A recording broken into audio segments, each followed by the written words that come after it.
putting an end to identity politics. This is the Kevin Jackson Radio Show. Welcome back, everybody. Kevin Jackson here. Nancy Pelosi says that the sex scandals that are out there have set women back decades. Glad you're listening to the Kevin Jackson Show. KJRadio.com, where you can find out more about us.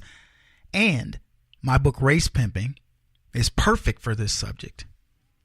Except it's gender pimping this time. Yeah, Nancy Pelosi, the sex scandals are setting us back. No, Nancy, women have been setting women back for decades.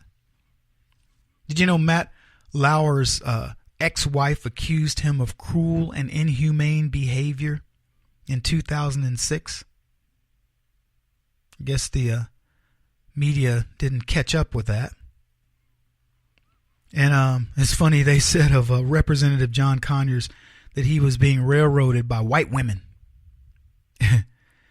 And one of the people that heard that responded back and says, well, then let her out of her NDA and we can see if he's being railroaded.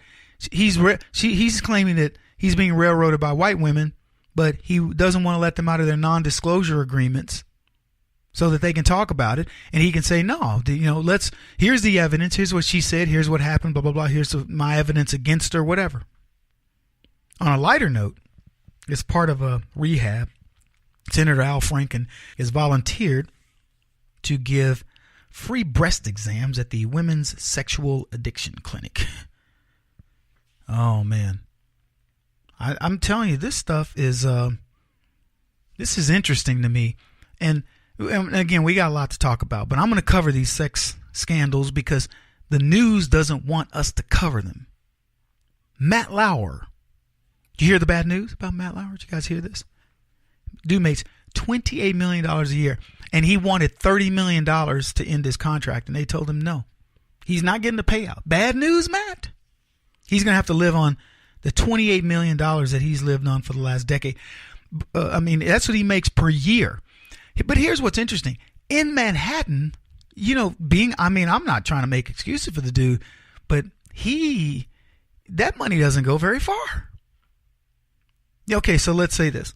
After taxes, he's making, say, 16 mil, something like that. A lot of coin, but he's got a house in Sag Harbor, Long Island. He's got a place in the city. And, you can't live. It's not like I would live in New York where I give me like a little 1-bedroom place and, it'd be nice. If I made $5 million a year and I was in New York, I'd get a place that say was worth, I would just probably rent, honestly. But if I could afford it, I might buy a place for, $500,000, which would be a rat hole in New York. And I would only buy it with the idea that it's going to appreciate. But I'd deck it out on the inside. But on the outside, it would probably be a rat hole. But I wouldn't, like these people that get these $10 million. You remember the scene in, Wall Street when Charlie Sheen starts making money? And then he's looking out the window. And, and this movie is like 1980 something. But he's looking out the window and this Jewish lady selling the place. And she says, it's $950,000. And then he's like, and she's like, look, the meter's running. You got to say something. And he goes, I'll take it. And, it's got this great view and all this. And of course, his girlfriend comes in and decks it out. And who knows what she charged him. But, you don't get much. That place in the 1980s was not. That place today is like $7 million. People go there and pay cash. So I don't know how, Matt Lauer is living large. But man, so they didn't give him his 30 mil. Oh man. He's not going to get his payout. No one could understand I'm reading this, why his blushing bride had her dashing husband on such a tight leash. This is an article I was reading about Matt Lauer, who, as it turns out, has a pretty bad reputation. Now, here's what they say. 5 weeks after the chic Hamptons wedding in 1998, former model Annette Roque kicked up such a fuss on hearing that Matt Lauer was heading to Florida to cover a space shuttle launch for the Today Show that NBC staffers had to scramble to get her a set of last-minute pass credentials so her husband, would never be out of her sight. What I find interesting, funny about these things is how many people notice, but they dismiss it or they don't seem to care. It's like the dude who goes out and shoots up his his old where he was employed, and everybody goes, I never thought Charles would do that. But it was strange that he would always be cleaning his guns on the front porch and shooting squirrels. He wouldn't shoot them physically, but he would aim the gun and go pow, pow, pow. And you didn't find that strange. It's like, where do these people come from? Friends of Lauer are stunned that the down-to-earth newsman is suddenly catering to such indulgent whims, was reported at the time. Offers one insider, he's whipped.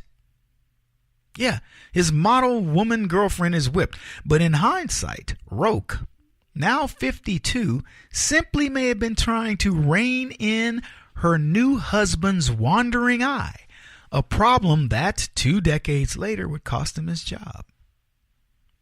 People knew.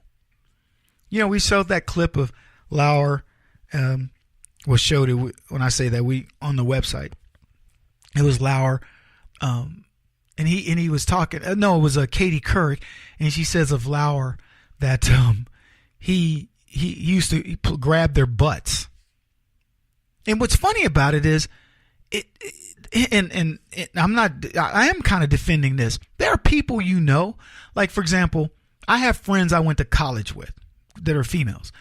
And if we were playing grab ass in the office, it would just be innocent stuff. It would be no big deal because we knew each other in college, Or if a woman that I know I grew up with and she comes up and slaps you on the butt and says, "Yeah, Kevin, get your butt to work," or whatever, I wouldn't think anything of it. But we have to now. So Katie Couric didn't seem to be any worse for wear. But here's what's interesting about that. Katie Couric, if she didn't like Matt Lauer, I don't mean trying to have a sexual relationship, but I'm saying if she just wasn't friendly with him, needless to say, they'd be reporting each other on it. You get what I'm saying? But because they're friendly, it's okay. So I think what most people would say, well, Kevin, if everybody can't go up and pat Katie on the butt, then Matt Lauer shouldn't be able to do it either. Because if I see Matt Lauer pat Katie on the butt, I'll be like, right, look at Katie all cute and, she don't care about nobody patting on the butt. So, we might be like homeboys on our whole college football teams and, get a little carried away and I might spank that butt, and next thing you know, I'm getting fired. Brother getting fired. Matt's going, "Hey, white privilege. You can't go spanking on a white woman's butt, Kev." And I'm like, who knew it was about a white woman? I just saw the butt. I saw you do it, Matt. And Matt's like, I got it going on. So I get it. I get that people want uniformity. But Katie didn't seem to mind. Now, other people might. And see, I was having this discussion with friends of mine over the weekend going, where do you draw the line? We play this joke a little bit where the guy says, if I ask a woman out, she's like reporting me to HR as a stalker, but Brad Pitt could stand naked in front of her window, messing with his beard hairs or something, and she would be like, "Oh, he was so thoughtful," or it was so romantic. And it's so true. Anyway, so I'm going to go back to this article. They said Roque, perhaps the most overlooked victim in this sordid Matt Lauer scandal, is now reportedly hiding from the press in the Hamptons, as many wonder if she'll finally free herself from a disastrous marriage that has been an open secret in media for years. So, look, I'm not moralizing about Matt Lauer's relationship. There's a new relationship category in a lot of places. It's complicated, and I get it. It's complicated for a lot of people, including conservatives. But to go out and, with this, and again, I can only go on what people are saying. But if Matt Lauer is anything close to what they're saying, it's like Weinstein. If he's just a fraction of what we know about him, he's a pretty bad guy. If Matt Lauer's, got this horrible life in terms of his marriage, and he's living in town because I know he's got a place in New York, in the city in Manhattan, and then his wife's out in the Hamptons with the kids, and they've kind of lived this separate existence. And Matt's like, I'm dating and asking women out or whatever. Who's going to be? Why can you be mad at him? That's what they've got going. But anyway, I just find it interesting that people know now the little dirt starts to come out, and suddenly the left wants to close this off. Because see, this involves media people, which also it's also tied to politics. He won't stop until he's the top-rated radio talk show host in America. What kind of weird competitive freak are you? This is the Kevin Jackson Radio Show.